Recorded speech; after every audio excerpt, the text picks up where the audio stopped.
It is December 21st, oh wait, no, April 16th?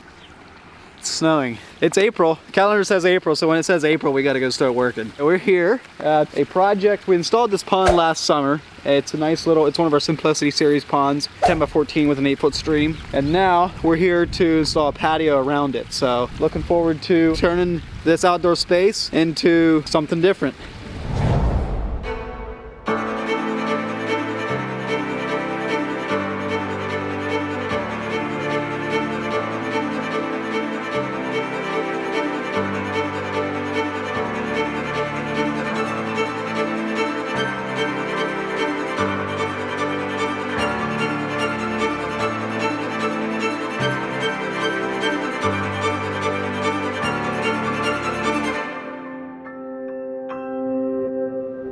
So what we're doing here now is a key point of your proper base for underneath the paver patio.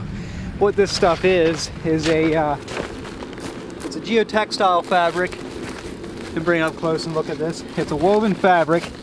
Water will go through that. It's permeable, but it is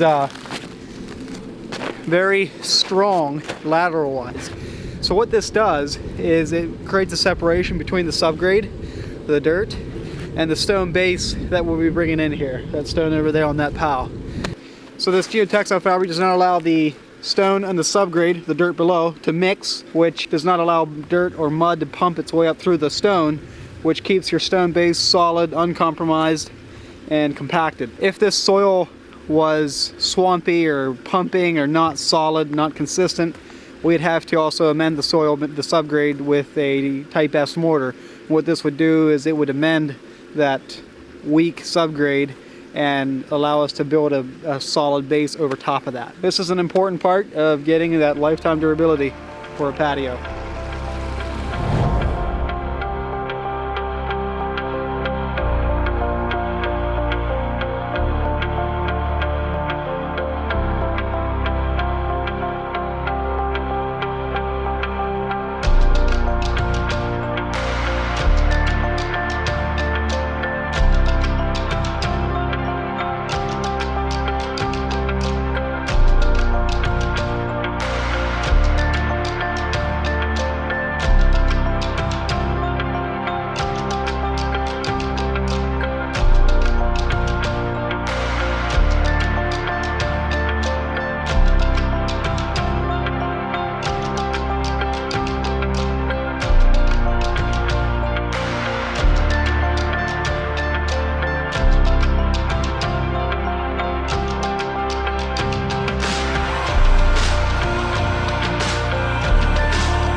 So it's the next day now, and we worked on getting our natural stone steps installed and getting our retaining boulders put in here to retain the grade behind this patio.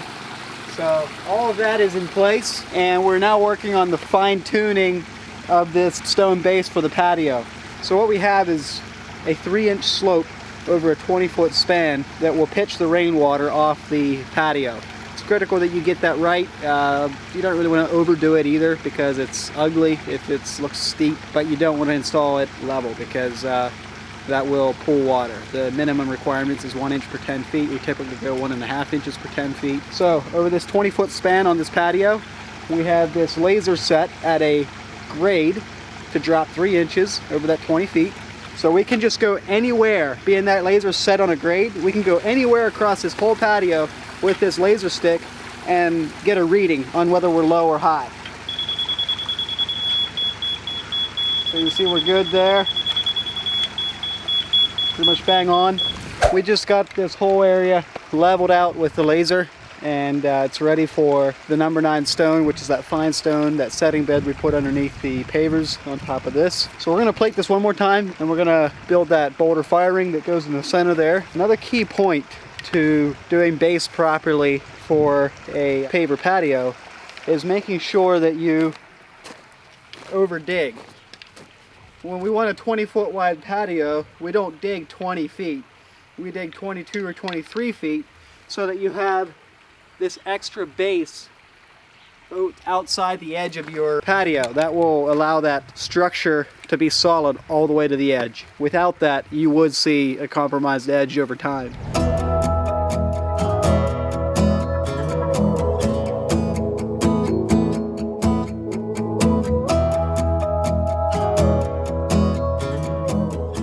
Okay, it's the next day here. As you can tell, the sunshine left, but oh well. It's actually snowing a little bit ago in April. But what we're doing here is the final step of the base preparation for the paver. This, what you see here, is a setting bed about 1 inch thick of number 9 wash stone. And this is what goes on top of the 2A compacted base. What we do is we have these metal screed poles that we lay down, and then we actually set them with our laser, and we have all these screed poles set perfectly right here. Just you can see how that one's perfect. And then we drag our screed bar. Once all of the poles are set, we throw that stone in, and we simply drag our screed bar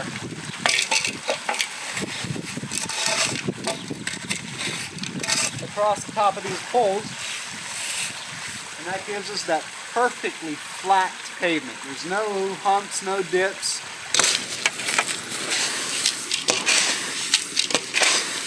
I'm working on the railroad all the live long day.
Another thing that we do just to give it that final touch, that extra level of just perfection, we like to use natural boulders and stuff, kind of have a naturalistic approach to our landscapes. Got some hard shadows here, but hopefully you can see this. We actually cut our pavers right along the edges of these boulders and kind of melt, for lack of better words, then right into the boulders. And once we sweep our sand in, that'll be even less visible. Alright, so we just got done sweeping in the sand in the cracks of all the pavers here. We're going to plate this in, vibrate it in with this vibra plate. You can see there's like a rubber pad on the bottom of that plate that protects the surface of the pavers. So what we're doing now is we got the sand swept in the cracks and everything's blown off super clean. And this is a polymeric sand. It has polymers in it that harden the sand very hard to prevent it from eroding. And so we wet it down, and that wetting down process activates that glue in those polymers. So we'll wet this down a few times, keep blowing it off, keep wetting it down, and when it's done, the sand will be very tough and hard. Generally lasts 3 to 5 years before you need to put down a fresh coat of sand just to keep dirt from building up in the cracks and stuff.